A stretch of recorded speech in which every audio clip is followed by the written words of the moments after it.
வணக்கம். நியூஸ் தமிழின் செய்திகளை வழங்குவதற்காக நான் கௌதமி. செய்திகளை தொடர்ந்து விரிவாக பார்க்கலாம். கள்ளக்குறிச்சி மாவட்டம் சங்கராபுரம் அருகே 500 ஏக்கர் நெற்பயிர்கள் கனமழையால் நீரில் மூழ்கி சேதமடைந்ததால் விவசாயிகள் கவலை அடைந்துள்ளனர். இதுகுறித்த விவரங்களோடு இணைகிறார் எம்முடைய செய்தியாளர் இளையராஜா.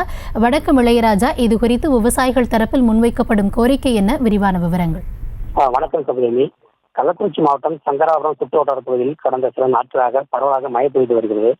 இதனால் சங்கராபுரம் பகுதியில் உள்ள ஏரிகள், குளங்கள், விவசாய கிணறுகள் வேகமாக நிரம்பி வரும் நிலையில் மூட்டை தியாகராஜபுரம் கிராமத்தில் உள்ள விவசாய நிலங்களில் மழைநீர் தேங்கி அப்படியே நிற்பதால் அறுவடைக்கு தயாரான நிலையில் இருந்த 500 ஏக்கர் நெற்பயிர்கள் நீரில் மூழ்கி சேதமடைந்துள்ளது.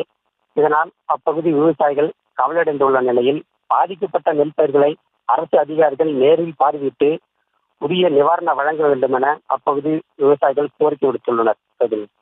தற்போதைய விவரங்களுக்கு நன்றி இளையராஜா.